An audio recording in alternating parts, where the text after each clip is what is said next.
Ma'am Shane, magandang gabi. Oo. Parang tinulak ka sa kapamakan ng kaibigan mo ah.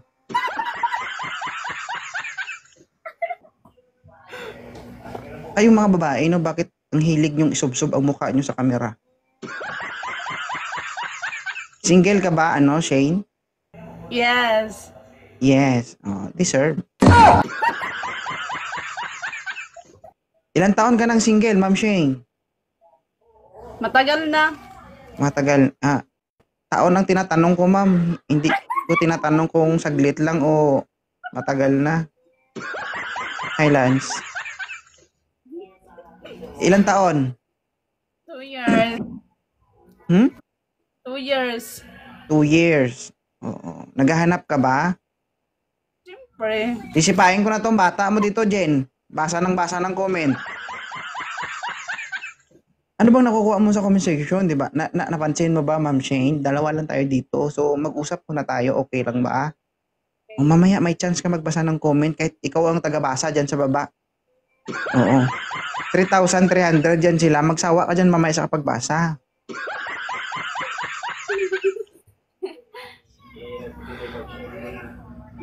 Oo. Ano, hindi talaga mapigilan? Naghahanap ka ng piso? Wala tayong mapag-usapan kapag ganito. Oo. Ano ba yung gusto mo sa isang lalaki, Ma'am Shane? Siyempre, gwapo. Gwapo. Oo. Ano ba yung, paano mo i-differentiate yung gwapo para sa'yo? Kasi may gwapo pero, di ba, gwapo sa'yo kahit hindi naman medyo maganda yung mukha. At saka mabait. Paano yung description ng gwapo sa'yo? Paano mo masabing gwapo siya? Gwapo siya dahil sa ugali niya o gwapo siya dahil sa itsura niya? Gwapo dahil sa ugali. Ganun. Maraming gwapo dito, ma'am, dahil sa ugali, pero baka atras ka. Ha? Try. Try lang. Try, try lang. Huwag mo i-try, ma'am, kasi pag na-try yan, hindi na maibalik yan. Buka na yan. Hindi pwedeng try lang kasi may retake ba yan? Oo, hindi pwedeng i-try yan, ma'am, kasi pag nabuksan yan, Diyos ko, mahirap nang ibalik. Baka, We. sige nga, try nga, ako nga bubukas.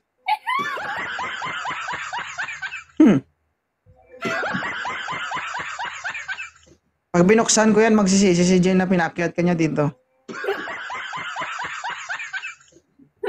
Patay ka. Hmm.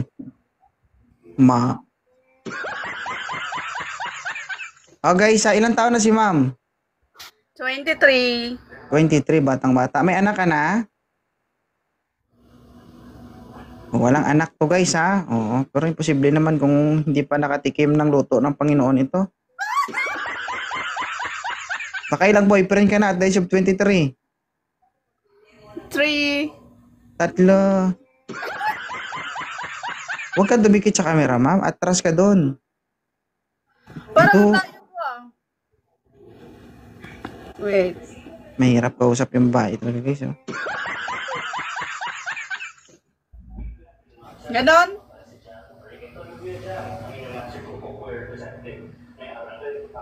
Oh guys ha, pakitanggal po ng request nyo kung ayaw nyo po sa babaeng ito ha. Naghahanap po ito ng karelasyon. Ilabas ang lakas ng loob. Oh, yan. Gwapo to, gwapo kasi nakahubad. Bawal ba? Ha? Bawal ba nakahubad dito? Saglit lang Oh, dadamit lang. pangit naman sir, manliligaw ka online, nakahubad ka pa, no? Saglit lang. Pwede ba?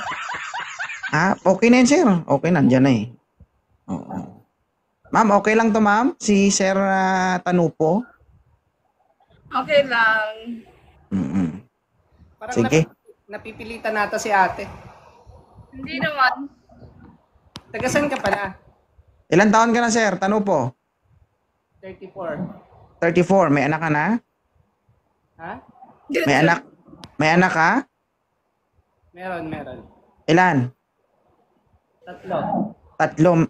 Kasal po kayo? Hindi naman. Hindi. Ma'am, hindi ka pa nakatira, may anak ka na. O doon tayo sa totoo, bakit? Oo Huwag nga. mo tawanan yan kasi maging nanay ka sa anak niya. Oo. Nasa'yo ba yung anak mo, Tanupo? Kaysa naman nagtatago, di ba? Nasa'yo yung anak mo? Hindi, wala. Nasa nanay. Sa nanay.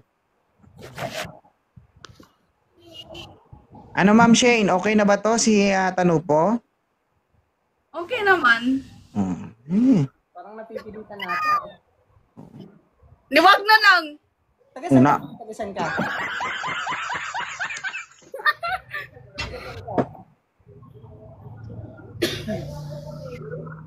Taga saan ka daw, Ma'am? Taga Mindanao. Malapit lang. Maynila lang ako eh. Malapit lang, Mindanao. Sabi nga yung kwento kanina ni Idol, di ba? Bisaya siya, tapos pumunta pa ng Manila, tapos pumunta pa ng Davao. Cebu ba yan? Davao. O, Davao, tignan mo.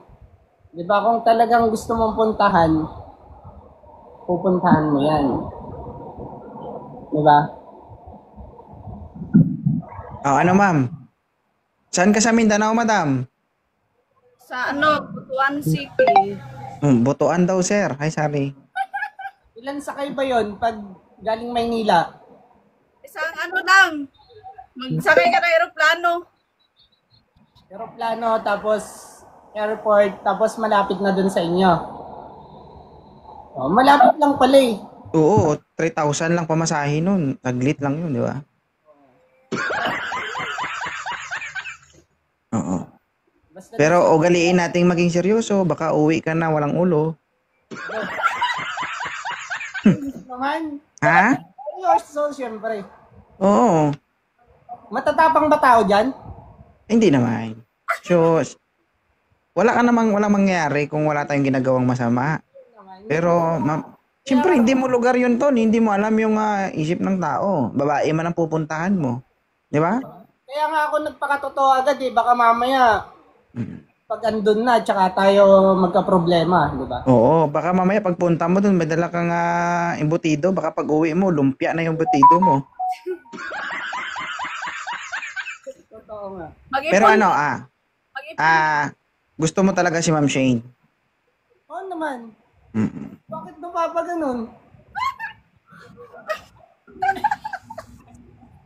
Pasensya ka na, sir, ha? May problema kasi yan sa pag-iisip si Ma'am Shane, kaya ganyan. Kaya ka naman gamutin. Ha? Gamutin. Oo. Ikaw na lang bahala. Ano? Ano lang sa pag-aalaga? Tinan mo mamaya, oh.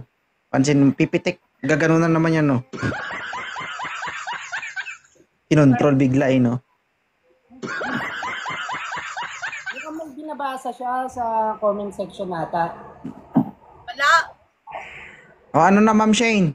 Okay na ba to si Tanupo o hindi? Okay lang. O, sige, i-follow nyo ng isa't isa. Huwag na kayo para... Parang hindi kasi malinaw yung sinasabi niyo okay lang. Bakit? Oo nga, linawin mo. Baka mamaya mapasubo tayo dyan. Sir, sir, may kulang kasi kay ma'am. Ikaw na lang bahala pumuno sa pagkukulang. Kulang kasi. Ano naman malaki yung pagkukulang. Oo. Kaya nga naghahanap yan para mapunan yung pagkukulang. Baka may asawa ka. Mapatulpo tayo. Bullshit. Sinabi ko na nga, di ba? Ano pang kulang dun sa sinabi ko? Di ba? Huwag ka nga magbasa, ma'am. Hindi mo nga masagot-sagot yung tanong dito. Magbasa ka pa ng comment. O, di ba? Yan tuloy. Ang sabi niya, nasagot niya na yung tanong ang sinabi mo. May asawa siya pero hiwalay na sila. Hindi man siya kasal. So, tinanong kita kanina kung okay lang sa'yo na siya yung mapili mo. Okay man sabi mo. Okay. Di ba? O, i-follow nyo na yung isa't isa. Ikaw, Tanupo, huwag ka na mag-inarte. Lumpia na yan. Kainin mo na lang. Sinasagot ko naman yung tanong niya. Oo. Siya lang naman tong ang hirap sumagot kasi basa ng basa. O, i-follow nyo na isa't isa. Ayaw nyo? Sige. Siya muna. Pinalo na kita. Tignan mo na lang, no? O, sige. Thank you, ha. Salamat.